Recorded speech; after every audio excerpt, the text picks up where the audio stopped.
pun sudah tidak ada. Saya rasa masih banyak kan. Kalau di sensus saya rasa masih banyak ya. Ya, ya paranormal, para tidak normal masih banyak ya. Bahkan saya tahu sebagian dukun bahkan sampai diekspor ke Malaysia ya. Jadi dukun masih banyak ya. Orang-orang pakai jimat masih banyak. Kemarin aja saya ke Jogja, ada sebagian teman cerita, Ustadz kami buka bebek goreng di Jogja, cabang dari punya teman, punya ikhwan. Subhanallah Ustadz ya. Sampai sering itu ada kejadian sihir di warung kami. Ada yang enggak suka diserang ya. Sampai orang sering lewat enggak kelihatan warung tersebut. Kemudian berapa penjaganya terkena serangan jin, sering kemasukan. Masak nasi langsung basi terus, baru masak langsung basi. Subhanallah, sampai zaman sekarang ini di Yogyakarta masih banyak apa? Orang main santet-santetan, masih banyak ya praktek apa? Kesyirikan ya. Belum khurafat-khurafat ya. Dan yang lainnya. Ya. Masih banyak percaya kalau apa namanya?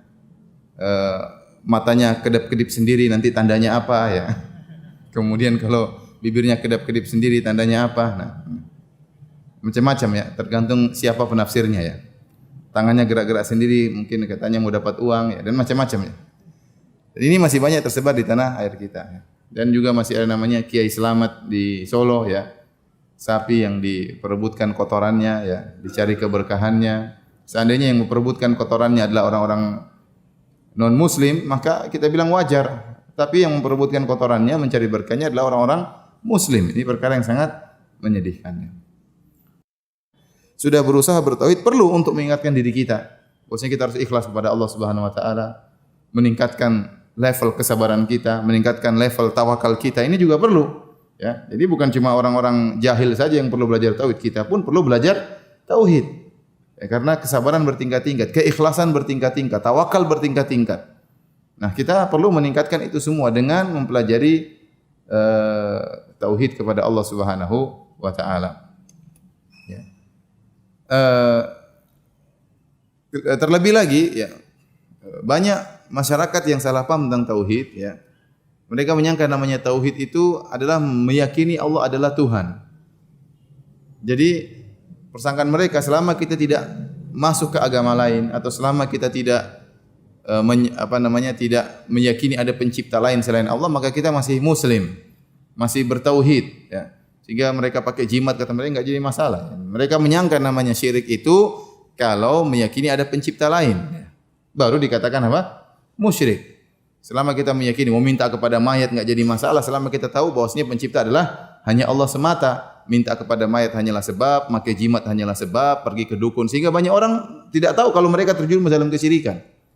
Karena yang mereka pelajari, yang mereka sangka, dan saya pun dulu menyangka demikian. Namanya syirik itu kalau meyakini ada Tuhan yang lain. Itu baru apa? Syirik. Antum dulu begitu enggak? Ya kan dulu saya ingat saya waktu saya SD, SMP, itu yang saya yakini. Namanya syirik itu kalau kita meyakini ada Tuhan pencipta yang lain.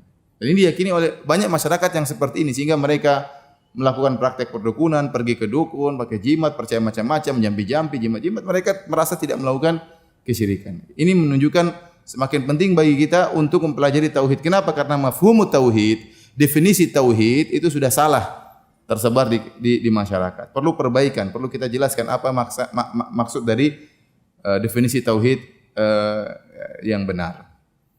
Dan lebih membuat kita semakin penting untuk belajar tauhid karena banyak aktivis-aktivis dakwah yang meninggalkan pembahasan masalah ini. Ya, mereka meninggalkan pembahasan tentang masalah tauhid. Dan saya tidak mengenal ada aktivis dakwah kelompok yang benar-benar perhatian terhadap tauhid, membicarakan tauhid dan model-model kesyirikan tanpa basa-basi dengan jelas dan gamblang kecuali seperti Ahlus Sunnah wal Jamaah. Seperti maksud saya seperti Salafin. Hanya kelompok Salafin yang benar-benar membahas tauhid secara detail. Antum bisa cek kelompok-kelompok yang lain. Mungkin mereka membahas masalah tauhid dan akidah, mungkin mereka bahas, tapi secara sedikit saja, cuma sebentar, cuma pinggiran-pinggiran, tidak sampai detail, tidak sampai mendalam, ya, tidak menjelaskan syirik secara detail. Hanya Ahlus Sunnah wal Jamaah yang dikenal dengan Salafiyin, mereka itulah yang benar-benar membahas tauhid secara detail. Maka saya bisa bayangkan seandainya namanya Salafiyin tidak ada di alam semesta ini, kemudian siapa yang mengingatkan orang dalam kesyirikan, mengingatkan orang meminta kuburan itu haram, masalah dukun, masalah macam-macam, Ya siapa yang mau mengingatkan? Tidak ada yang bahas masalah detail, masalah tauhid dan masalah kesyirikan secara detail kecuali salafiyin. Ya. Yang lain mungkin bahas tapi secara sekali-sekali tidak terlalu dalam ya. Saya masih ingat awal-awal Syiah muncul di Indonesia yang bahas paling kenceng ya, di antaranya teman-teman yang paling bahas paling apa? Kenceng. Sebelum mereka kemudian nampak kerusakan mereka, ya teman-teman bahas secara para dai Ahlussunnah bahas secara detail. Sampai akhirnya alhamdulillah banyak yang kemudian mengerti, kemudian ikut membantah mereka ya. Malah dulu muncul sebagian dai-dai yang membela Syiah. Jadi maksud saya pembahasan tauhid adalah masalah yang sangat penting dan seharusnya dakwah Ahlussunnah dikenal dengan dakwah yang menyuruh kepada tauhid.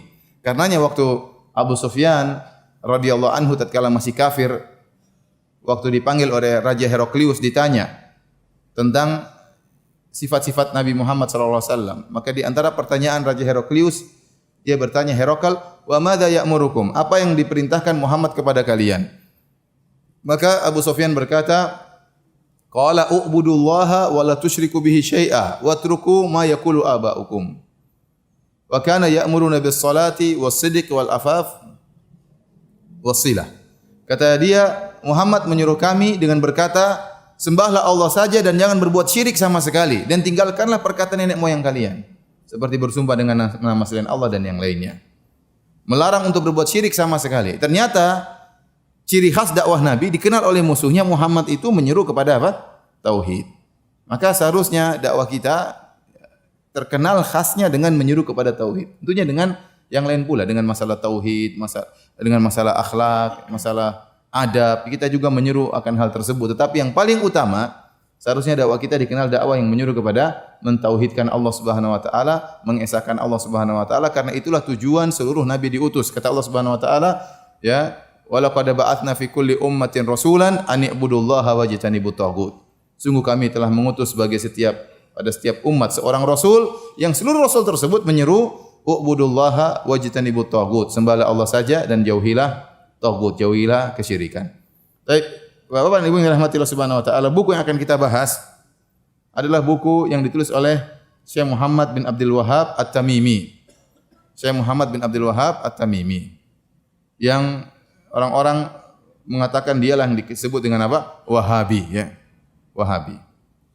Jadi kita sekarang sedang membahas buku tulisannya Gembong Wahabi, ya. Alhamdulillah sekarang ini Raja Wahabi sudah datang kan? Alhamdulillah. Ya.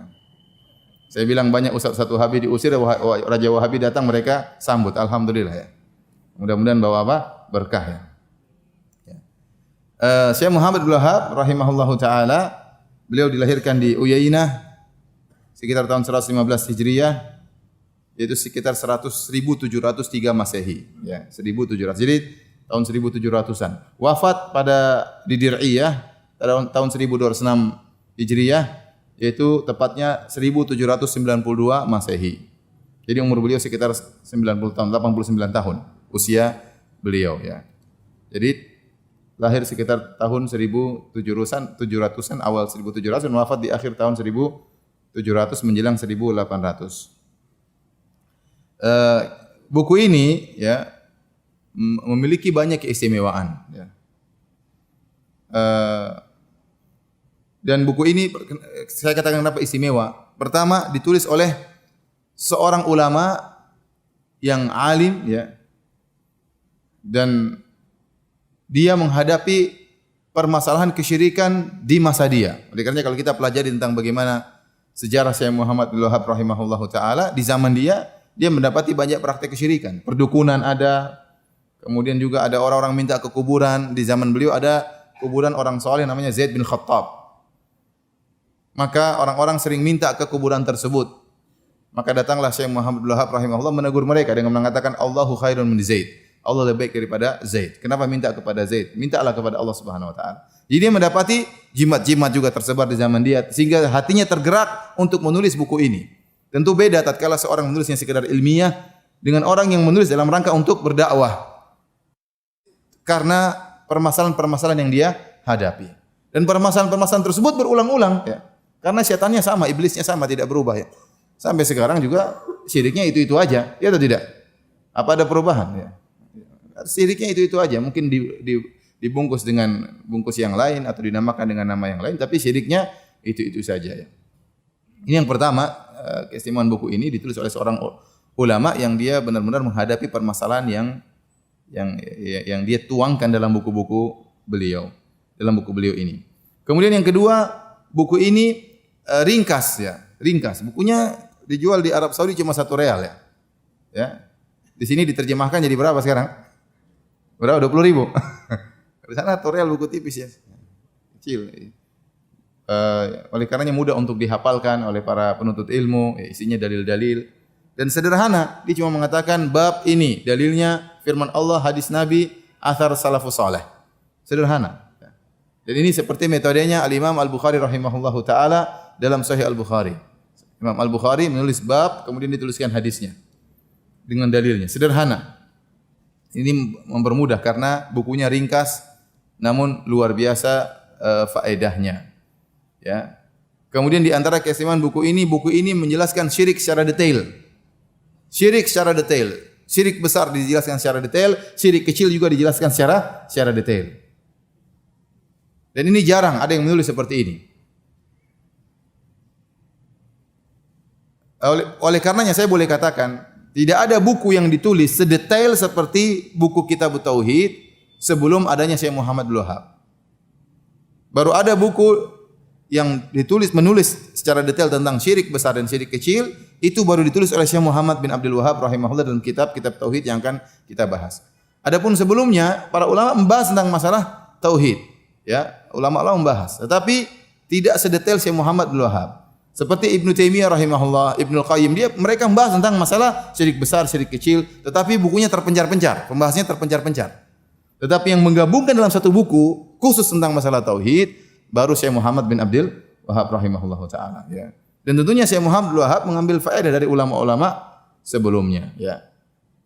Taib, ada perkara yang ingin saya sampaikan bahwa pada yang dirahmati oleh Allah Subhanahu wa taala, kita tidak mendapati para ulama-ulama terdahulu seperti Imam Syafi'i, kemudian Al-Imam Malik, kemudian Al-Imam Abu Hanifah, Imam Ahmad bin Hanbal atau Al-Imam Al-Bukhari yang sezaman dengan mereka, yang di bawah murid-muridnya mereka, ya.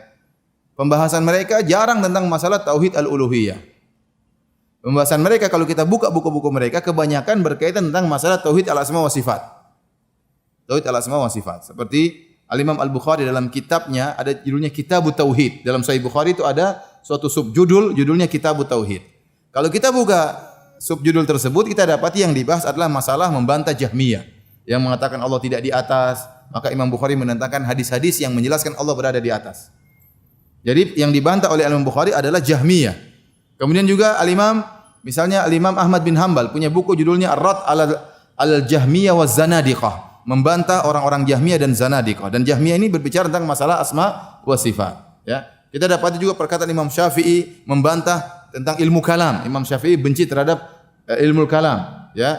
Kata beliau, hukumku terhadap orang yang belajar ilmu filsafat hendaknya dipukul dengan jaridah kemudian diarak dikeliling untuk dipermalukan, ya. Jadi ulama-ulama terdahulu mereka fokus tentang masalah tauhid al-asma wa sifat. Kenapa? Karena penyimpangan yang muncul di awal-awal di zaman Al-Imam Ahmad dan imam-imam yang lainnya berkaitan tentang masalah tauhid al-asma wa sifat. Ada yang mengatakan Al-Qur'an itu makhluk seperti Khalifah Al-Ma'mun yang dipengaruhi oleh ahlul bidah yang bernama Ibnu Abi Du'ad dari Mu'tazilah yang mengatakan Al-Qur'an itu makhluk. Kemudian memaksa agar orang-orang mengatakan Al-Qur'an itu makhluk. Kalau ada yang mengatakan Al-Qur'an bukan makhluk maka dibunuh atau disiksa. Al-Imam Ahmad disiksa di penjara sampai 3 khalifah, ya. Sehingga buku-buku mereka terfokus pada pembahasan tentang tauhid al-asma wa sifat. Mereka tidak begitu detail membahas tentang masalah tauhid al-uluhiyah. Karena di zaman tersebut tidak begitu nampak dukun-dukun muncul, tidak begitu nampak orang-orang minta ke kuburan, sehingga para ulama membahas sesuai dengan kebutuhan. Syirik mengenai minta ke kuburan dan macam-macam ini muncul belakangan. Dukun mencek pada kuburan, dukun jimat-jimat dan macam-macamnya, sihir sana sihir sini, ya. Mulai muncul, bukan berarti tidak ada zaman dulu, ada, tetapi tidak seperti zaman belakangan. Oleh karenanya ulama-ulama belakanganlah yang mulai menulis tentang masalah tauhid al-uluhiyah secara detail. Di zaman Syekhul Islam Ibnu Taimiyah, kemudian mulai abad ke-6, ya, mulai pembahasan-pembahasan berubah lebih fokus kepada masalah tauhid al-uluhiyah. al-uluhiyah, ya. Karena penyimpangan tentang tauhid al-uluhiyah mulai nampak penyimpangan minta kepada orang mati, bergantung kepada orang mati dan yang lainnya, maka mereka pun menulis masalah-masalah seperti. Contohnya Ibnu Taimiyah punya buku judulnya Qaidatun Jalilah fi Tawassul wal Wasilah kalau enggak salah, tentang masalah wasilah, masalah tawassul. Dia punya buku juga Ar-Rad 'ala al-Istighatsah fi Ar-Rad 'ala al-Bakri, membantah Al-Bakri yang mengatakan boleh beristighatsah kepada Nabi sallallahu alaihi wasallam padahal Nabi sudah meninggal dunia. Mulailah pembahasan mulai detail tentang masalah tersebut. Dan saya perlu ingatkan bahwasanya pembahasan masalah kesyirikan tentang tauhid rububiyah, tauhid uluhiyah itu bukan pembahasan yang dimulai oleh Ibnu Taimiyah dan juga bukan dimulai oleh Syekh Muhammad bin Abdul Wahhab rahimahullahu taala. Ada ulama-ulama yang lain juga sebelum Syekh Muhammad bin Abdul Wahhab ya yang juga sudah membahas tentang masalah ini. Saya sebutkan contohnya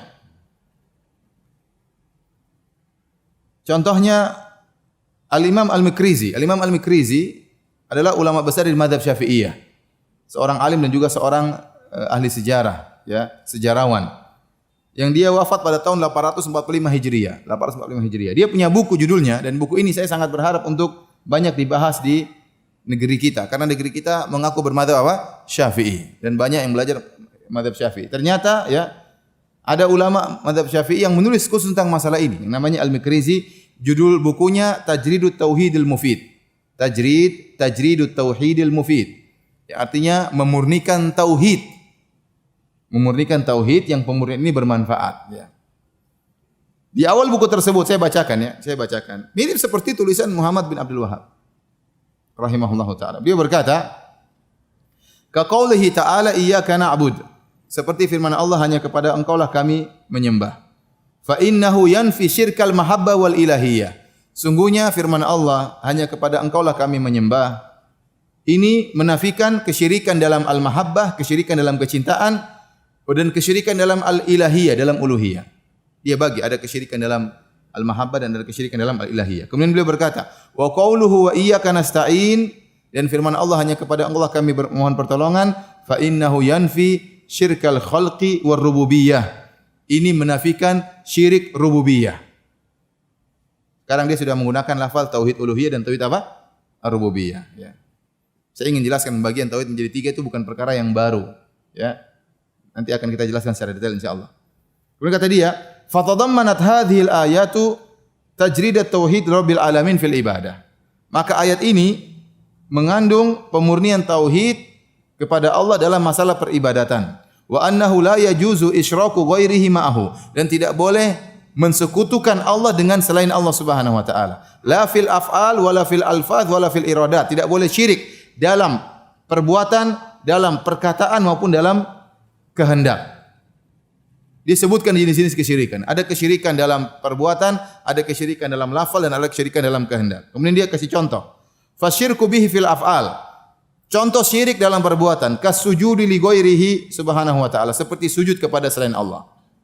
Seperti sujud kepada selain Allah. Wa tawaf bi ghairi baitihil haram, seperti tawaf selain di Ka'bah. Ini syirik kata dia. Seperti ada keyakinan barang siapa yang putar 7 kali di batu Quran atau apa nanti dikabulkan permintaannya. Ini enggak boleh seperti ini. Ya. Seperti di Sulawesi, saya pernah diceritain ada gunung tertentu, kalau mau haji tinggal ke situ, tinggal putar gunung itu sudah apa? Sudah hajian ya. Kemudian wal hakir ra'si ubudiyatan khudu'an li ghairihi. Bahkan dia mengatakan di antara contoh syirik perbuatan adalah mencukur gundul rambut dibotokin dalam rangka untuk tunduk kepada orang lain, seperti karena dia hormat kepada syekhnya, kepada walinya, sehingga kemudian dia mencukur rambut dalam rangka beribadah kepada wali tersebut. Contohnya wa taqbilil ahjari ghairil hajaril aswad, mencium batu selain hajar aswad. Ya. Ibadah cuma mencium hajar aswad. Satu-satunya batu yang dicium ibadah cuma hajar aswad. Ya. Yang lain enggak ya. Yang lain enggak. Ya. Kalau ada orang kemudian mengambil batu akik dicium-cium karena ibadah, ini syirik, enggak boleh. Subhanallah. Hajar aswad itu batu yang paling mulia, bahkan turun dari surga. Itu pun kata Umar dalam Sahih Bukhari dan Sahih Muslim, la tanfa wa la tadur. Wahai Hajar Aswad, kau tidak bisa beri manfaat dan tidak bisa beri mudarat. Laula anni ra'aitu Rasulullah sallallahu alaihi wasallam yuqabbiluka ma qabbaltuka. Karena kalau saya tidak lihat Nabi cium kamu, saya tidak bakalan cium kamu. Itu batu turun dari surga, tidak bisa beri manfaat, tidak bisa beri mudarat. Kemudian orang sekarang nyari batu akik, disangka ini bisa inilah, bisa anulah. Ya.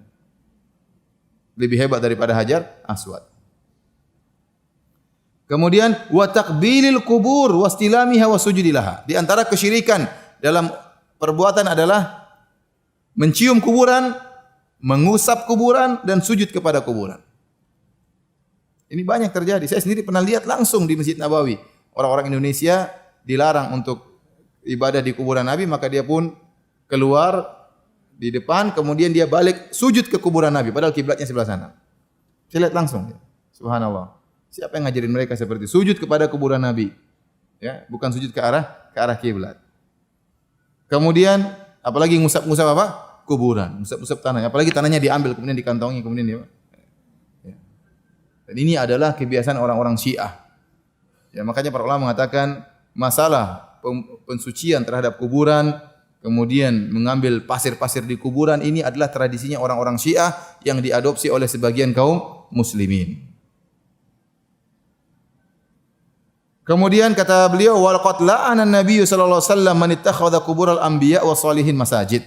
Sungguh Nabi telah melaknat orang-orang yang menjadikan kuburan para nabi dan kuburan orang-orang saleh sebagai tempat ibadah. Fa kaifa man ittakhadha al-qubura awthanan tu'badu min dunillah. Bagaimana lagi menjadikan kuburan tersebut diibadahi?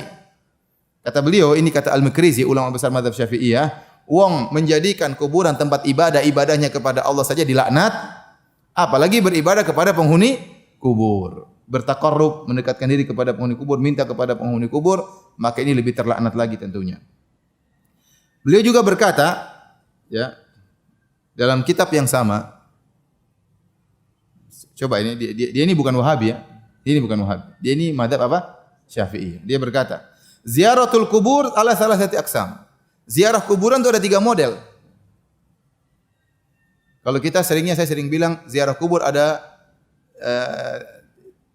sama 3 model. Ada ziarah yang syar'i, ada ziarah yang syirik, ada ziarah yang bid'ah. Ziarah yang syar'i, ada ziarah yang syirik, ada ziarah yang bid'ah. Ya. Dia juga 3, tapi dia lebih lain lagi. Dia masalah kesyirikan, khusus masalah syirik. Dia katakan, yang pertama, qaumun yazurunal mauta fayad'una lahum. Ini ziarah yang syar'i. Wa hadhihi ziyaratu syar'iyyah. Yaitu suatu kaum menziarahi mayat-mayat kemudian mendoakan mayat-mayat tersebut. Inilah ziarah yang syar'i. Karena orang-orang yang sudah meninggal tidak bisa berbuat apa-apa, kita yang memberi manfaat kepada mereka dengan mendoakan apa? Mereka. Inilah ziarah yang syar'i kata dia. Ini model pertama. Yang kedua, wa qaumun yazurunahum yad'una bihim fa haula'i humul musyrikuna fil uluhiyyah wal mahabbah. Suatu kaum yang mereka menziarahi mayat-mayat, kemudian mereka berdoa kepada Allah melalui mayat-mayat ini. Mereka adalah orang-orang yang musyrik dalam uluhiyah. Yang bilang siapa? Al-Makrizi, bukan saya, dia yang bilang. Ini model kedua. Pergi ke kuburan, berdoanya kepada Allah tapi melewati orang-orang mayat-mayat tersebut. Yang ketiga, wa qaumun yazurunahum fayad'unahum anfusahum. Suatu kaum yang mereka menziarahi kuburan dan mereka meminta langsung kepada mayat-mayat tersebut. Ini lebih parah lagi. Maka ini adalah kesyirikan dalam ya masalah rububiyah. Kata beliau, wa haula'i humul musyrikuna fir rububiyah. Mereka adalah orang-orang yang syirik dalam masalah rububiyah. Wa qad qala Nabi sallallahu alaihi wasallam, padahal Nabi telah berdoa, Allahumma la taj'al qabri wathanan yu'bad. Ya Allah, janganlah kau jadikan kuburanku sebagai berhala yang disembah. Subhanallah, dia yang bagi ada ziarah yang syar'i, ada ziarah yang syirik uluhiyah, dan ada ziarah yang syirik rububiyah. Jadi ternyata yang masalah membagi tauhid uluhiyah rububiyah bukan perkara yang baru. Para ulama juga dulu sudah membagi-bagi menjadi rububiyah dan uluhiyah. Contoh lagi dalam buku yang lain ya. Karangan As-Sun'ani. As-Sun'ani ulama yang masyhur jadi yang As-Sun'ani ulama yang masyhur dari negeri Yaman, dari Son'a. Makanya dia dinisbahkan kepada As-Sun'a dengan nama As-Sun'ani yang wafat pada tahun 1182 Hijriah. Dan dia sempat sezaman dengan Syekh Muhammad bin Abdul Wahhab rahimahullahu taala. Dan dia tidak pernah ketemu dengan Syekh Muhammad bin Wahhab rahimahullah. Syekh Muhammad bin Wahhab di mana? di Saudi, dia di mana? Di Yaman. Dan dulu mereka belum sempat WhatsAppan, belum sempat teleponan belum. Tapi lihat, ilmunya sama. Tentang masalah tauhid ilmunya apa? Sama. Dia punya buku judulnya dan buku itu dicetak ada sampai sekarang. Tathhirul i'tiqad an adranil ilhad. Membersihkan akidah dari najis-najis kekufuran. Membersihkan akidah dari kenajisan kekufuran. Judulnya Tathhirul i'tiqad an adranil ilhad. Membersihkan akidah dari kotoran-kotoran kekufuran. Di awal buku tersebut beliau berkata, perhatikan perkataan yang sangat indah. Ini orang-orang Yaman. Karena kita dapati sebagian orang-orang yang meminta-minta ke kuburan ternyata dari Yaman juga. Dari Yaman ya. Maka kita ingin berikan kepada mereka buku karangan ulama Yaman tentang masalah ini. Dan Son'ani terkenal, dia punya buku judulnya Subulus Salam. Subulus Salam itu syarah Bulughul Maram. Ya, sudah diterjemahkan. Dia punya buku juga judulnya Al-Uddah tentang taklik terhadap kitab Ihkamul Ahkam karangan Ibnu Daqiqil Aid, juga buku masalah fikih yang luar biasa bagusnya. Ya. Kata beliau, perhatikan, fahadha tathhirul i'tiqad an adranil ilhad. Inilah buku yang judulnya membersihkan akidah dari kotoran-kotoran kekufuran. Wajib alayya ta'lifuhu wa ta'ayyana alayya tarsifuhu. Wajib bagi saya untuk menyusunnya dan saya harus menulisnya. Dia bilang wajib saya untuk menulisnya. Kenapa? Ra'aituhu wa alimtuhu yaqinan min ittikhadil ibadil andada fil amsari wal qura wa jami'al bilad. Kenapa? Karena saya telah melihat dan saya mengetahui dengan keyakinan sikap orang-orang yang menjadikan tandingan-tandingan bagi Allah, melakukan kesyirikan. Di mana saya lihat di kota-kota, di kampung-kampung dan di seluruh negeri. Dia bilang dia lihat kesyirikan yang terjadi sehingga dia harus nulis buku ini. Di mana yang dia lihat? Minal Yaman. Saya lihat banyak kesyirikan ini di Yaman. Wa Syam. Saya lihat juga banyak dilakukan di negeri Syam. Wa Misr. Saya juga lihat di Mesir. Wa Najd wa Tihama. Di Najd Tihama. Wa jami'i diyaril Islam. Dan seluruh negeri-negeri Islam. Huwa al-i'tiqadu fil kubur. Yaitu keyakinan terhadap penghuni kuburan. Jadi buku ini khusus membantah orang-orang yang punya keyakinan terhadap apa? Penghuni kubur. Dan dia lihat kesyirikan tersebut merajalela di mana-mana di semua negeri kaum muslimin. Dia mengatakan di kota-kota, negeri-negeri, di kampung-kampung seluruh negeri. Dia sebutkan di Yaman, di Syam, di Saudi, ya. Dia sebutkan tersebar kesyirikan ini di zaman beliau. Dan dia sejaman dengan Syekh Muhammad Abdul Wahab. Dan benar di zaman Syekh Muhammad Abdul Wahab juga menemukan kesyirikan tersebut tersebar di Hijaz.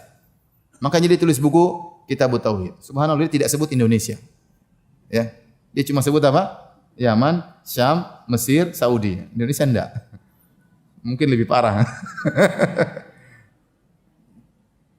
Jadi kesyirikan satu yang dia lihat, dia tidak berbicara tentang kesyirikan yang lain. Dia tidak sedang berbicara tentang perdukunan, tidak. Dia tidak sedang berbicara tentang jimat-jimat, tidak. Dia sedang berbicara tentang satu kesyirikan saja, yaitu al-i'tiqadu fil kubur. Keyakinan masyarakat terhadap penghuni apa? Kubur. Maka dia tulis buku ini. Ya. Jangan kita bilang, lihat, dia mengatakan orang-orang satu kaum muslimin musyrikin semua. Tidak, dia sedang menjelaskan ada kesyirikan yang tersebar. Dia tidak sedang menghukum mereka sebagai orang-orang musyrik, tidak. Tapi dia jelaskan kesyirikan tersebar. Ya. Karena sebagian orang mengatakan kalian ni orang-orang salafi mengatakan orang-orang musyrik. Kita jelaskan syirik ada atau tidak ada kesyirikan di mana-mana. Kita sedang mengingatkan karena kita sayang kepada mereka, bukan kita vonis mereka musyrikin, tidak. Masalah mereka musyrik atau tidak itu urusan lain, tapi mereka sedang melakukan kesyirikan harus kita tegur. Masa kita biarkan? Dan kita tidak boleh basa-basi dalam hal ini. Ya, tidak boleh basa-basi dalam hal ini. Kita harus jelaskan ini kekufuran, ini kesyirikan.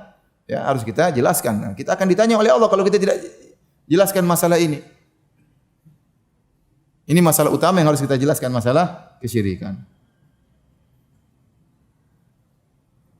Kemudian juga saya sebutkan buku yang berikutnya karangan Al-Imam Asy-Syaukani. Al-Imam Syaukani wafat pada tahun 1250 Hijriah setelah Syekh Muhammad Abdul Wahab rahimahullah taala. Beliau punya buku judulnya Syarhus Sudur bi Tahrimi Raf'il Qubur. Yang kalau kita artikan dalam bahasa Indonesia artinya melapangkan dada tentang haramnya meninggikan kuburan. Di zaman beliau mendapati sebagian ulama yang berusaha melegalkan bolehnya meninggikan kuburan. Maka dia bantah. Dia mengatakan meninggikan kuburan itu hukumnya haram. Nih dalilnya. Supaya anda lapang dada anda dan semakin yakin bahwasanya meninggikan kuburan itu hukumnya apa? Haram. Kenapa? Karena meninggikan kuburan ya merupakan wasilah untuk menjadikan orang-orang berkeyakinan terhadap penghuni kubur. Oleh karena dalam buku tersebut Syekh Al-Imam Asy-Syaukani rahimahullah menyebutkan, Anda bisa bayangkan kalau Anda seorang awam masuk ke dalam sebuah kuburan, kuburan tersebut melanggar peraturan Nabi. Nabi SAW mengatakan kuburan tidak boleh ditinggikan. Kuburan tidak boleh ditulisi. Kuburan tidak boleh dikasih lampu, kasih penerangan. Kuburan tidak boleh dinyalakan api. Kemudian kuburan tidak boleh ditinggikan. Kemudian ada seorang awam masuk dalam suatu kuburannya seorang soleh. Ternyata kuburan tersebut ditinggikan, ditulisin kaligrafi. Kemudian dikasih minyak harum-harum yang luar biasa. Ya, kemudian dipajang fotonya. Kemudian orang-orang baca Quran sekitarnya. Kira-kira gimana perasaan dia? Setan akan masuk dalam hatinya. Ini orang soleh, bisa jadi bermanfaat kalau saya minta lewat dia. Di sini awal mula dari kesyirikan. Ini diingatkan oleh Asy-Syaukani. Karena meninggikan kuburan bisa mengantarkan orang berkeyakinan terhadap penghuni kubur. Seharusnya Anda yang beri manfaat kepada penghuni kubur, sebaliknya orang ini datang untuk mencari manfaat dari penghuni kubur. Ini kebalik namanya. Dan masalah kuburan, masalah orang-orang soleh yang disembah, ini perkara yang sangat berbahaya, bahkan merupakan awal dari kesyirikan. Oleh karena kita dapati, ya, kebanyakan kesyirikan terjadi setelah orang-orang soleh tersebut wafat, setelah mereka dikubur. Waktu mereka masih hidup tidak sampai derajat tersebut. Ya. Namun setelah mereka meninggal, kemudian dikubur, mulailah orang berkeyakinan macam-macam terhadap orang soleh tersebut. Seperti Nabi Isa alaihissalam waktu masih hidup belum disembah, sudah meninggal baru apa? Disembah. Ya. Lata waktu masih hidup belum disembah, orang soleh suka bagi-bagikan makanan kepada jemaah haji. Waktu meninggal mulai disembah. Siddhartha Gautama, Buddha, waktu dia masih hidup belum disembah, setelah dia meninggal baru dikatakan sebagai Tuhan, dan seterusnya. Ya, banyak mungkin sunan-sunan yang sebelumnya tidak disembah, setelah meninggal maka orang minta-minta kepada mereka. Oleh karena Rasulullah SAW menutup segala celah yang bisa mengantarkan orang kepada kesyirikan. Ya, maka Rasulullah SAW mengatakan, laknatullah alal yahudi wan nasara ittakhadhu qubur anbiya'ihim masajida. Allah melaknat orang-orang Yahudi Nasrani, mereka menjadikan kuburan nabi-nabi mereka sebagai tempat-tempat ibadah, sebagai masjid. Ya, karena ini bisa mengantarkan penyembahan terhadap orang tersebut. Baik, hadirin dan hadirat yang dirahmati Allah Subhanahu wa taala, itu dari sekedar mukaddimah. Sekarang kita masuk dalam bab yang pertama, yaitu kitab Tauhid, kitab At-Tauhid. Baik, hadirin dan hadirat yang dirahmati Allah Subhanahu wa taala, At-Tauhid berasal dari bahasa Arab, dia merupakan masdar dari wahada yuwahidu tauhidan. Wahada yuwahidu tauhidan. Ya, artinya mengesahkan. Artinya apa? Mengesahkan. Tauhidullah artinya pengesaan Allah Subhanahu wa taala. Dan lafal tauhid bukanlah lafal yang baru, tapi dia lafal datang dalam hadis-hadis Nabi sallallahu alaihi wasallam, ya. Jadi mengesahkan Allah Subhanahu wa taala.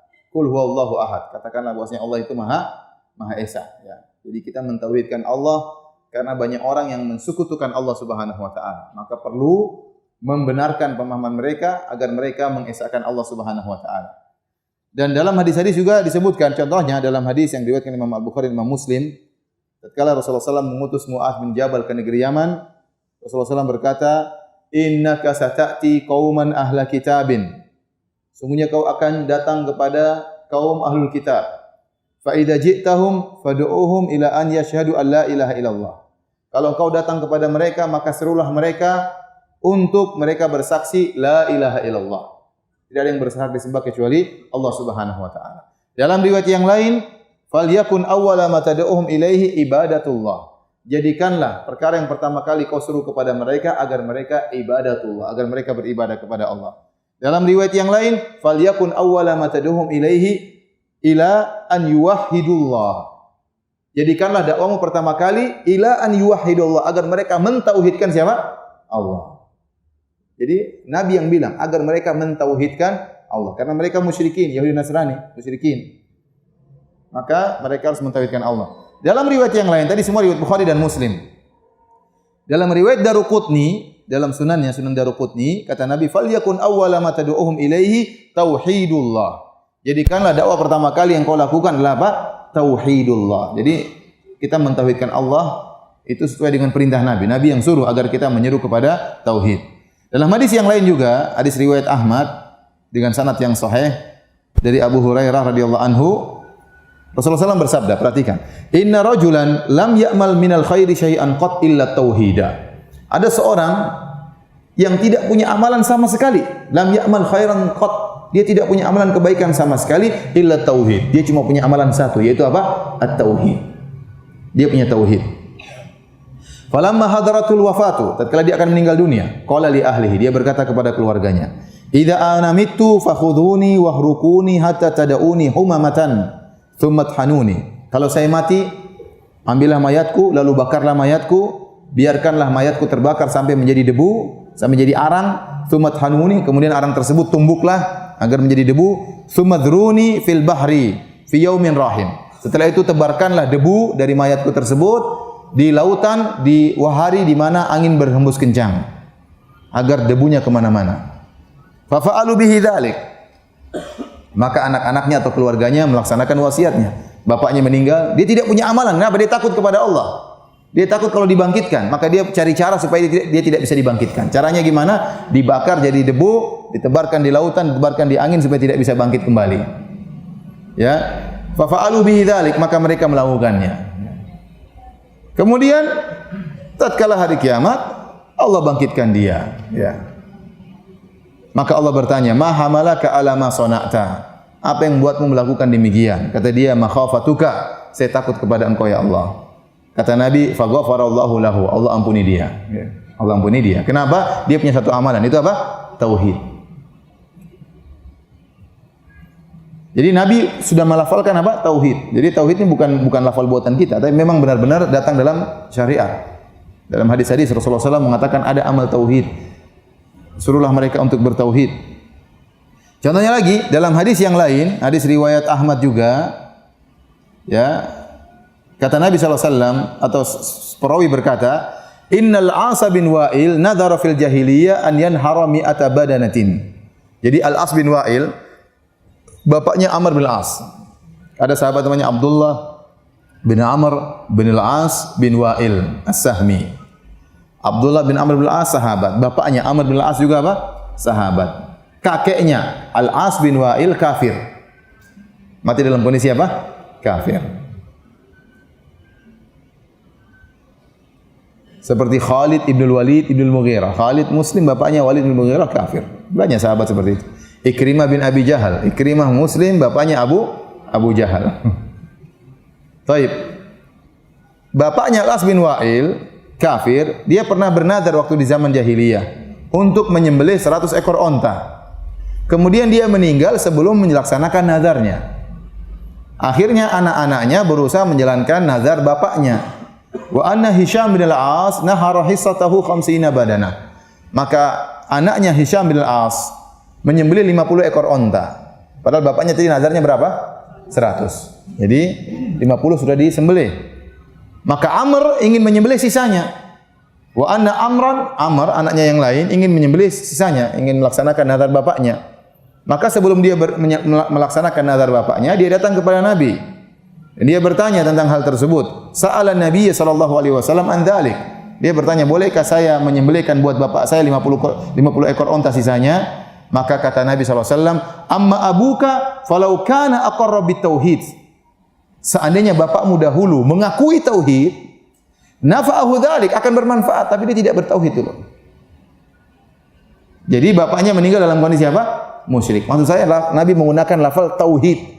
Amma abuka falau kana aqarra bitauhid. Seandainya bapakmu dulu Al-As bin Wa'il punya tauhid, akan bermanfaat kau nyembelihin buat dia, tapi tidak ada faedahnya karena dia meninggal dalam kondisi tidak bertauhid. Demikian juga Rasulullah SAW waktu Hajatul Wada, Rasulullah SAW berihlal dengan mengatakan labbaik Allahumma labbaik labbaik la syarika laka labbaik dan seterusnya. Ya Allah, aku penuhi panggilanmu, ya Allah tidak ada syarikat, tidak ada syirik bagimu. Maka Jabir bin Abdullah dalam Sahih Muslim mensifati ihlalnya Nabi, talbiyahnya Nabi, dia mengatakan fa ahalla bit tauhid. Nabi berihlal dengan kalimat tauhid, yaitu labbaik Allahumma labbaik labbaik la syarika laka labbaik. Jadi maksud saya kalimat tauhid itu adalah kalimat yang ma'ruf dalam hadis-hadis Nabi, dikenal juga oleh para sahabat dan juga dikenal oleh para ulama. Oleh karenanya para ulama menulis buku-buku mereka banyak judulnya Kitabut Tauhid. Seperti tulisannya Ibnu Mandah Kitabut Tauhid, kemudian juga seperti tulisannya Ibnu Khuzaimah juga bukunya judulnya Kitabut Tauhid, ya. Demikian juga Imam Al-Bukhari dalam Sahih Bukhari ada subjudul judulnya Kitabut Tauhid, ya, Kitabut Tauhid. Jadi masalah pentauhidan Allah, masalah pengesahan Allah adalah perkara yang ma'ruf dalam syariat. Ini perkara yang paling inti dalam syariat karena kita diciptakan oleh Allah untuk mentauhidkan Allah Subhanahu wa taala. Baik. Sebelum kita masuk dalam penjelasan tentang kitab tauhid, saya ingin jelaskan bahwasanya Kitabut Tauhid secara umum dia ditulis untuk masalah tauhid al-uluhiyah. Saya tadi jelaskan para ulama dulu seperti Imam Ahmad bin Hanbal, ya, Imam Al-Bukhari punya buku Khalqu Afalil Ibad. Pembahasan mereka seluruhnya tentang tauhid al-asma wa sifat. Tentang tauhid al-asma wa sifat. Imam Syafi'i mencela ilmu kalam, tentang ilmu filsafat. Pembahasan mereka semuanya tentang masalah tauhid al-asma wa sifat. Karena di awal-awal terjadi kerusakan atau penyimpangan dalam masalah tauhid al-asma wa sifat. Sehingga mereka menulis buku tentang masalah tauhid al-asma wa sifat. Nah, kitab tauhid tentang masalah tauhid al-uluhiyah. Tentang masalah tauhid al-uluhiyah. Dari sini kita tahu para ulama membagi tauhid menjadi 3. Tauhid ar-rububiyah, tauhid al-uluhiyah dan tauhid al-asma wa sifat. Tauhid al-asma wa sifat. Dan banyak orang-orang tidak suka pembagian ini, ya. Mereka mengatakan kenapa itu orang-orang salafi membagi tauhid menjadi 3, rububiyah, uluhiyah, asma wa sifat, ya. Kita katakan bagian ini hanya sekedar untuk memudahkan memahami. Tidak harus bagi 3, bagi 2 juga boleh, bagi 4 juga boleh, bagi 10 juga boleh, terserah. Yang penting pemahamannya benar. Pemahamannya apa? Benar. Ya. Sampai ada buku tulisannya, buku ditulis Ahlul Bidah, ya, judulnya apa namanya? Bahwasanya pembagian tauhid menjadi 3 sama seperti trinitasnya Nasrani. Subhanallah. Apakah gara-gara nomor 3, angka 3 kemudian dikatakan seperti trinitas? Padahal enggak nyambung.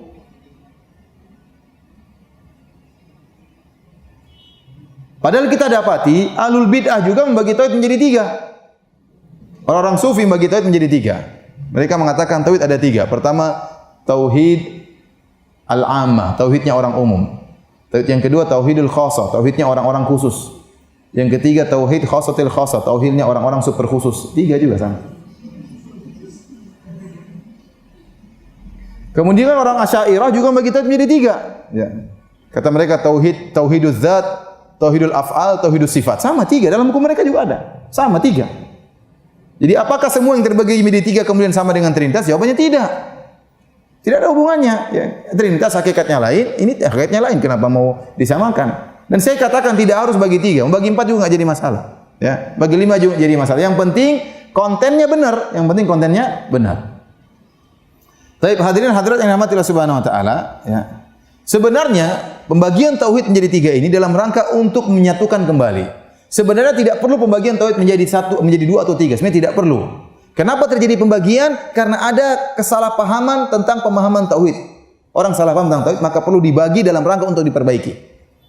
Perlu dibagi dalam rangka untuk diperbaiki. Saya contohkan, ya. Allah berfirman dalam surat Yusuf ayat 106. Kata Allah, "Wa ma yu'minu aktsaruhum billahi illa wa hum musyrikun."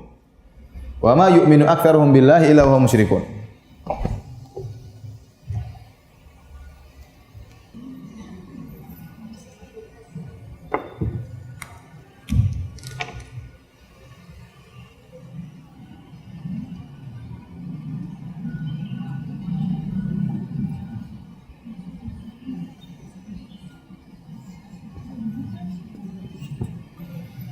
Kata Allah, "Wa ma yu'minu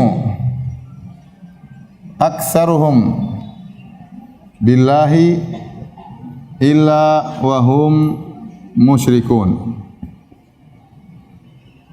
Ini surat berapa? Yusuf surat 12 ayat berapa? Ayat 106. Artinya, dan tidaklah kebanyakan mereka beriman, wa ma yu'minu, tidaklah kebanyakan mereka beriman kepada Allah kecuali mereka berbuat syirik. Dalam ayat ini Allah menggabungkan antara iman dengan syirik. Ada iman, ada syirik. Nah, kok bisa digabungkan ada iman dan syirik? Iman ini maksudnya tauhid. Ini al-iman sama dengan apa? Tauhid. Ini adalah kesyirikan. Nah, bagaimana digabungkan antara tauhid dengan apa? Kesyirikan. Maka silakan buka buku tafsir tentang ayat ini, seluruh buku tafsir, tafsir Ibnu Jarir, tafsir Ibnu Katsir, tafsir Al-Baghawi, seluruhnya akan dijelaskan iman mereka kepada Allah maksudnya apa? Adalah mereka kalau ditanya, wala in sa'altahum man khalaqas samawati wal ard la yaquluna Allah. Kalau mereka ditanya siapa ciptakan langit dan bumi, kata mereka siapa? Allah. Kesyirikan mereka, mereka beribadah kepada selain Allah. Dan di sini kita tahu, ya, ada khalal, ada kesalahan mereka dalam masalah tauhid. Ada satu sisi tauhid yang mereka benar, ada satu sisi tauhid yang mereka salah. Sisi tauhid yang mereka benar yaitu meyakini Allah Maha Pencipta. Sisi tauhid yang mereka salah yaitu mereka menyembah kepada selain Allah Subhanahu wa taala. Tatkala timbul kesalahan seperti ini, maka perlu kita meneliti mana sisi benarnya, mana sisi salahnya. Paham? Kok digabungkan antara tauhid dengan apa? Dengan kesyirikan. Nah, iman mereka yang benar di sisi mananya? Ternyata iman mereka yang benar dalam sisi tauhid apa? Rububiyah. Yaitu meyakini bahwasanya Allah Maha Pencipta, hanya Allah yang menciptakan, Allah memberi rezeki.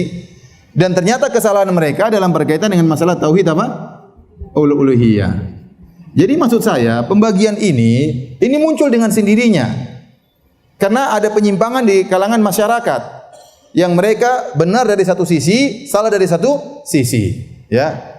Seandainya mereka tidak punya kesalahan, tidak perlu pembagian. Paham? Paham atau tidak? Seandainya mereka benar dua-duanya, mereka meyakini Allah Maha Pencipta dan mereka kemudian tidak menyembah kecuali hanya kepada Allah, maka tidak perlu pembagian tauhid. Namun kita kenapa bagi? Karena ada penyimpangan untuk menjelaskan mana sisi yang benar dan mana sisi yang salah. Ternyata sisi yang benar mereka mereka meyakini Allah Maha Pencipta sudah benar. Yang salah mereka berdoa juga kepada selain Allah. Nah, ini yang disalahkan. Salahnya ini namanya tauhid uluhiyah. Kemudian kenapa kita perlu lagi masalah tauhid asma sifat? Karena banyak penyimpangan dalam tauhid asma sifat. Orang-orang meyakini Allah tidak punya sifat, orang-orang mengatakan Al-Qur'an itu makhluk, maka perlu dibahas untuk dalam rangka untuk pembenaran. Jadi pembagian ini bukan tujuan utama, ini hanya sekedar sarana untuk belajar. Bisa dipahami? Antum tidak bagi, gua enggak jadi masalah. Enggak jadi masalah, enggak usah dibagi. Yang penting ente bilang, kamu enggak boleh nyembah kepada selain Allah, enggak boleh berdoa kepada selain Allah, enggak boleh minta kepada penghuni kubur.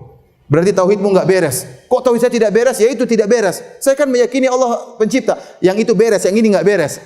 Paham? Apa saya juga musyrik? Iya, kau musyrik. Oh, dalam kau meyakini Allah Maha Pencipta, kau tidak musyrik. Dalam hal ini kau musyrik. Ya ini namanya uluhiyah, itu namanya rububiyah. Kalau dia enggak mau pakai nama-nama enggak jadi masalah. Ini saya ingatkan cuma hanya sekedar apa? Sarana. Bisa dipahami? Bisa atau tidak? Benar Bapak-bapak? Benar ya? Paham?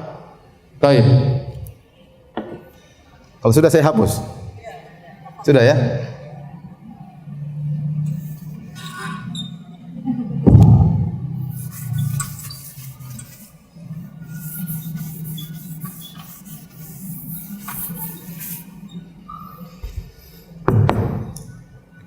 Sekarang saya akan bahas tentang pembagian tauhid, ya. Jadi ingat ya, pembagian tauhid itu dalam rangka untuk menyatukan tauhid. Kenapa perlu dibagi? Karena ada penyimpangan. Maka perlu dikenal mana titik yang benar dan mana titik yang salah. Itu tujuannya, bukan untuk bagi-bagi, enggak. Ya. Ya, tauhid menjadi 3, aqsamu tauhid. Aqsamu tauhid. Pembagian tauhid menjadi 3. Ada yang bagi 2, ada yang bagi apa? 2. Tidak jadi masalah. Yang penting tujuannya benar. Ada yang mengatakan tauhid ilm wal ma'rifah. Kemudian tauhidul amal wa talab. Ada sebagian ulama bagi tauhid menjadi 3. Dia mengatakan tauhid ilm wal ma'rifah artinya kau harus mentauhidkan ilmumu tentang Allah dan ma'rifahmu terhadap Allah. Ini berkaitan tentang zat Allah. Yang tauhidul amal wa talab artinya engkau harus mengesahkan amalmu kepada Allah Subhanahu wa taala. Yang dimaksud dengan tauhid al-ma'rifah ada 2 model. Ada tauhid al-asma wa sifat. Kemudian ada tauhid ar-rububiyah. Kalau yang ini dikenal juga dengan tauhid al-uluhiyah. Baik ya. Saya jelaskan secara sederhana. Intinya ada yang bagi tauhid menjadi dua. Ternyata dalam bagian tersebut ini pun bisa dibagi menjadi dua. Tauhid al-asma wa sifat dan tauhid apa? Ar-rububiyah. Apa maksudnya tauhid al-asma wa sifat? Maksudnya kita meyakini Allah memiliki sifat-sifat yang maha, seluruhnya maha. Tidak ada yang menyamai Allah dalam kemahaannya, dalam sifat-sifatnya. Contohnya, Allah maha ilmu. Manusia punya ilmu, tapi ilmunya tidak sama dengan ilmunya Allah. Allah maha melihat. Manusia punya penglihatan, tapi terbatas. Allah maha mendengar. Paham? Semua sifat-sifat Allah maha. Allah punya wajah. Wajah Allah sangat indah. Bahkan dia adalah nikmat yang terindah di surga kelak. Melihat wajah Allah. Lilladzina ahsanul husna wa ziyadah. Kata Allah, bagi orang-orang yang berbuat kebaikan, dapat surga dan ada tambahan. Tambahan tersebut adalah kelezatan melihat wajah Allah. Seluruh sifat Allah adalah maha. Barang siapa yang meyakini ada yang menyamai sifat-sifat Allah, maka dia musyrik. Paham? Itu namanya nama-nama dan sifat-sifat Allah Subhanahu wa taala memiliki kemahaan. Tidak ada yang menyamainya. Itu namanya tauhid al-asma wa sifat. Secara sederhana ini, secara sederhana. Makanya dikatakan kenapa orang percaya dukun itu orang musyrik, karena kita menyamakan dukun sama dengan Allah. Hanya yang tahu ilmu gaib hanya Allah, kemudian kita bilang dukun juga tahu. Berarti musyrik. Berarti kemahaan ilmu Allah disekutui oleh ilmunya dukun. Allah mengatakan hanya Allah yang tahu ilmu gaib. Qul la ya'lamu man fil ardi man fis sama'i wal ardil ghaiba illa Allah. Tidak ada yang mengatakan, tidak ada yang mengetahui yang gaib di langit dan di bumi kecuali Allah. Ya, kemudian ada yang mengatakan dukun tahu. Maka percaya kepada dukun merupakan apa? Kesyirikan, karena menyamakan Allah dengan siapa? Dengan dukun. Sama seperti seorang misalnya dia akan tenggelam di laut Madura. Kemudian dia berdoa, dia berteriak, "Ya Abdul Qadir Jailani, aghithni, wahai Abdul Qadir Jailani, tolonglah aku." Ini mengandung banyak kesyirikan dalam dirinya. Di antaranya dia meyakini Abdul Qadir Jailani yang sudah meninggal, yang mungkin dikubur di Irak atau di Jazirah Arab, ya, maha mengetahui dan maha mendengar. Buktinya waktu dia sedang celaka di Laut Madura. Laut Madura ada atau tidak? Ada ya? Selat Madura, bukan Laut Madura. Contohnya dia akan celaka di Selat Madura, ternyata ini mayat Abdul Qadir Jailani rahimahullah, ulama besar, maha mendengar. Buktinya mendengar. Kalau dia tidak meyakini maha mendengar, kenapa dia teriak, "Wahai Abdul Qadir, tolong saya"? Berarti Abdul Qadir Jailani maha mendengar, kapan saja siap mendengar, dan maha mengetahui kapan saja tahu kondisinya sedang berada di dalam kondisi celaka. Berarti dia menyamakan Allah dalam kemahaannya. Paham? Dan itu syirik. Karena yang maha mengetahui, maha mendengar cuma siapa? Allah Subhanahu wa taala. Paham? Baik. Tauhid rububiyah berkaitan dengan tiga perkara. Ada namanya al-khalqu wal mulku wat tadbir. Artinya penciptaan, al-mulku pemilikan, kemudian ini pengaturan. Apa yang dimaksud tauhid rububiyah? Kita meyakini hanya Allah yang Maha Esa dalam penciptaan. Tidak ada yang ikut campur, tidak ada yang ikut nimbrung, ikut cipta. Yang menciptakan cuma siapa? Allah. Kana Allah, dalam hadis kata Rasulullah SAW, kana Allah wa lam yakun syai'un ghairuhu. Dulu Allah sendirian, tidak ada yang bersama Allah. Kemudian Allah menciptakan makhluk. Dulu Allah sendirian, di zaman azali tidak ada bersama Allah. Kemudian Allah ciptakan makhluk. Ya, barang siapa yang meyakini ada pencipta selain Allah, maka dia musyrik, tidak bertauhid rububiyah. Paham? Seperti ada yang meyakini bahwasanya Tuhan itu ada dua, Tuhan kebaikan, Tuhan kejahatan. Ya. Ini tidak benar. Ada Tuhan terang, Tuhan gelap, ya. Tidak benar, ya. Ini syirik. Kemudian karena hanya Allah yang menciptakan, maka kita meyakini Allah juga yang memiliki. Semua di alam semesta ini milik Allah, tidak ada yang ikut serta dalam pemilikan. Kalaupun ada pemilikan hanya semu, ya. Dia mungkin akan meninggal dunia sebelum hartanya tersebut, ya. Seperti kita memiliki barang-barang, tapi kita semua kita meninggal, barang kita akan diwariskan kepada orang lain. Pemilik sungguhnya hanyalah Allah Subhanahu wa taala. Makanya Allah mengatakan, "Walladzina tad'una min dunihi la ma yamlikuna min qitmir." Dan orang-orang yang mereka sembah selain Allah tidak memiliki qitmir. Qitmir itu apa? Yaitu lapisan yang ada di biji. Kalau kita makan korma, kita ambil bijinya tersebut adalah lapisan seperti selaput ari, tipis, itu namanya qitmir. Kata Allah, itu mereka tidak, ini punya saya, kata Allah. Mereka tidak punya ini. Ya, karena yang ciptakan siapa? Allah.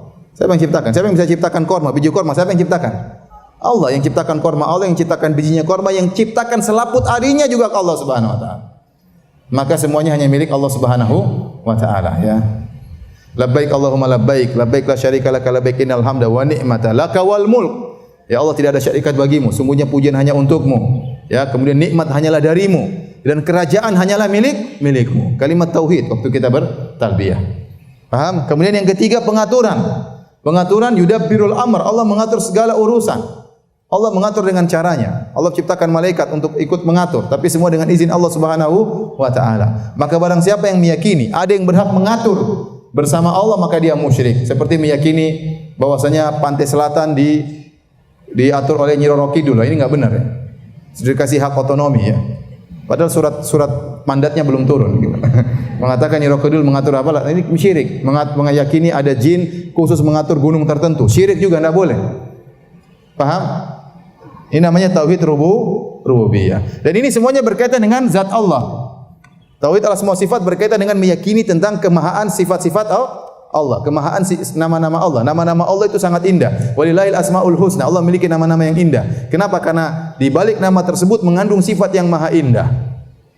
Kalau kita katakan Allah Al-Alim, Allah Maha berilmu, memang dia memiliki ilmu yang sangat luar biasa. Ya, kalau manusia ada orang namanya alim tapi dia bahlul kadang-kadang ya. Iya. Ada namanya Abdullah, hamba Allah, tapi kadang-kadang mencuri ya. Misalnya gitu. Jadi manusia tidak jelas. Tapi kalau Allah namanya sangat indah karena mengandung sifat-sifat yang maha tinggi. Kemudian tauhid rububiyah juga berkaitan tentang sifat-sifat Allah. Ini dikenal dengan tauhidu af'alillah. Tauhid apa? Af'alillah. Mentauhidkan perbuatan-perbuatan Allah. Jadi hanya di antara perbuatan Allah mencipta, memiliki, mengatur, paham? Menghidupkan. Dan tadbir ini banyak. Pengaturan seperti apa? Mematikan al-ihya, al-imata, contohnya ar-razq. Ini namanya pengaturan, menghidupkan, mematikan, memberi rizki dan selain-lainnya. Ini semua yang melakukan hanyalah siapa? Allah Subhanahu wa taala. Ini semua dikatakan dengan tauhid af'alillah, mengesahkan perbuatan-perbuatan Allah, hanya Allah sendiri yang melakukannya, tidak ada yang lainnya. Paham? Yang terakhir tauhid al-uluhiyah. Dikenal juga tauhid af'alil ibad. Kalau ini perbuatan-perbuatan Allah, kalau ini perbuatan-perbuatan apa? Hamba. Di antara perbuatan-perbuatan hamba seperti apa? As-sujud, ad-du'a, az-zabah, sujud, doa, salat, misalnya tawakal dan seluruhnya, ar-roja, al-khauf. Ini masjid baunya enak ya? Memang kan? Hah? Dari tadi sejak saya datang baunya enak ya? Parfumnya spesial ya? Bukan, antum juga cium kan? Sama ya? Masya Allah. Saya baru tahu ada masjid parfumnya seperti ini. Ini berkaitan dengan tauhid uluhiyah, berkaitan dengan perbuatan-perbuatan hamba. Perbuatan hamba di antaranya amal ibadah seperti sujud, doa, menyembelih, salat, tawakal, berharap, takut. Ini semuanya hanya untuk Allah Subhanahu wa taala. Yang namanya tauhid uluhiyah. Tauhid uluhiyah, topik pembahasannya pada perbuatan hamba. Paham? Tauhid al-asma wa sifat, tauhid al-ilmi wal ma'rifah, artinya tauhid tentang ilmu terhadap Allah, ma'rifah terhadap Allah. Maka pembahasannya berkaitan dengan zat Allah. Tauhid al-asma wa sifat topiknya tentang zat Allah, bahwasanya zat Allah itu maha seluruhnya, sifat-sifatnya maha. Tauhid rububiyah berkaitan dengan perbuatan Allah. Perbuatannya juga Dia Maha Esa, tidak ada yang menyertainya. Ini topiknya tentang zat Allah. Adapun tauhid al-uluhiyah topiknya tentang perbuatan hamba. Bahwasanya sujud, doa, dzabah, salat dan seluruhnya hanya untuk Allah Subhanahu wa taala. Paham atau tidak? Bapak-bapak? Ibu-ibu? Nanti saya tes, satu orang suruh maju, terangkan ulang. Kalau nggak bisa, saya nggak bisa lanjut. Ulang lagi nanti besok pengajian sama. Hah? Bahas sendiri enggak apa-apa. Saya pingin tes nanti bapak-bapak, ibu-ibu yang enak. Bapak aja nanti. Bapak siap, perhatikan baik-baik ya. Nanti saya akan tunjuk satu orang maju terangkan seperti ini. Ya, siap ya? Yang tua-tua jangan khawatir, yang muda-muda yang saya tunjuk. Paham? Paham? Taib. Sekarang ada sebagian orang yang membagi tauhid jenis yang keempat. Namanya tauhid al-hakimiyah. Ada yang keempat kata mereka. Yang keempat ini kan satu, kemudian apa? Dua, kemudian apa? Tiga. Itu yang sering kita kenal tauhid asma sifat, tauhid rububiyah, kemudian tauhid apa? Al-uluhiyah. Ada yang membagi tauhid ar-rububiyah yang nomor empat. Empat tauhid al-hakimiyah. Al-hakimiyah.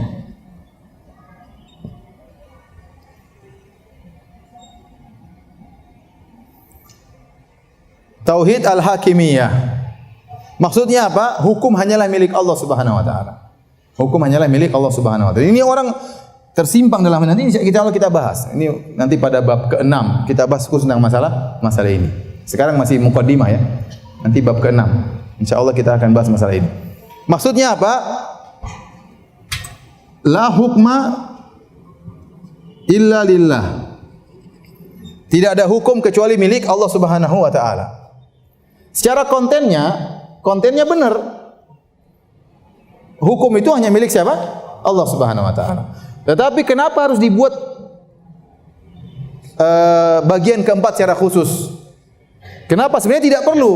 Karena tauhid al-hakimiyah dia bisa masuk dalam tauhid rububiyah dan dia juga bisa masuk dalam tauhid apa? Al-uluhiyah. Kenapa saya katakan bisa dia masuk dalam tauhid rububiyah? Kita bilang karena kita meyakini yang mengatur hanya siapa? Allah, dan yang berhak untuk mengeluarkan hukum hanya siapa? Allah. Maka tauhid al-hakimiyah sebenarnya termasuk dari tauhid apa? Rububiyah. Atau kita bisa masukkan dalam tauhid al-uluhiyah. Kenapa? Karena seorang tidak boleh berhukum dari sisi perbuatan hamba, seorang berhukum harus dengan hukum siapa? Allah. Maka dia masuk dalam tauhid apa? Uluhiyah. Paham Bapak? Saya bilang tadi tauhid al-hakimiyah ini bisa masuk ke rububiyah, bisa masuk ke al-uluhiyah. Kita katakan tadi tauhid rububiyah topiknya adalah tentang perbuatan Allah. Di antara perbuatan Allah yang berhak mengeluarkan hukum cuma siapa? Allah. Maka kalau begitu kita katakan tauhid al-hakimiyah, tidak ada hukum kecuali hukum Allah, bisa masuk dalam tauhid rububiyah. Tapi kalau kita tinjau dari perbuatan hamba, jadi tauhid al-uluhiyah, karena saya katakan tadi tauhid al-uluhiyah topiknya perbuatan siapa? Hamba. Hamba dituntut untuk tidak berhukum kecuali dengan hukum Allah. Maka ini bisa masuk dalam tauhid al-uluhiyah. Maksudnya seorang hamba harus berhukum dengan hukum Allah. Nah, kalau tauhid al-hakimiyah bisa dimasukkan dalam tauhid rububiyah atau dimasukkan dalam tauhid al-uluhiyah, maka tidak perlu pembagian khusus. Paham? Nah, kenapa kita permasalahkan pembagian khusus ini?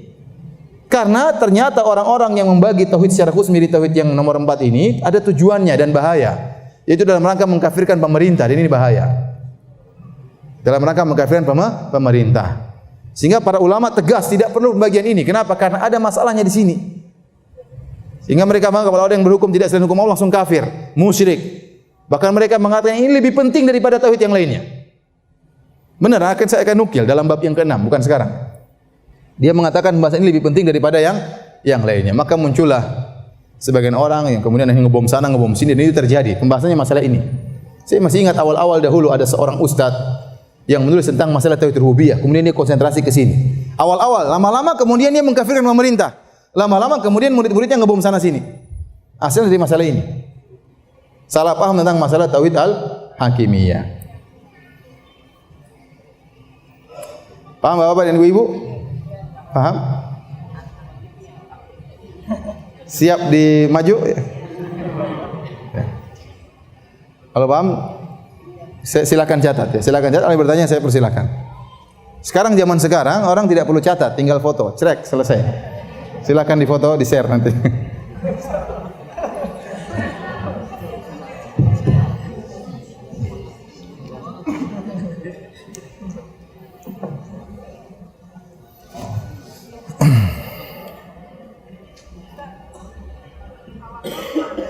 Apa? Kenapa? Tawakal, bertawakal, menyerahkan segala urusan kepada-Mu. Ada roja, ada khauf. Tawakal, roja, khauf. Baik, ibu dan bapak yang dirahmati Allah Subhanahu wa taala. Kalau ada orang yang mengatakan, "Ustaz, kenapa Anda bagi tauhid menjadi 3?" Nabi tidak pernah bagi tauhid menjadi 3. Kita bilang enggak usah dibagi juga enggak apa-apa. Ini cuma sekedar untuk apa? Metode. Sama Nabi SAW tidak pernah bagi hukum fikih menjadi 5. Ada haram, ada makruh, ada mubah, ada sunnah, ada wajib. Ini enggak pernah Nabi bilang demikian. Tapi para ulama meneliti sehingga mereka bisa membagi. Oh, maksudnya begini, untuk memudahkan saja. Untuk memudahkan.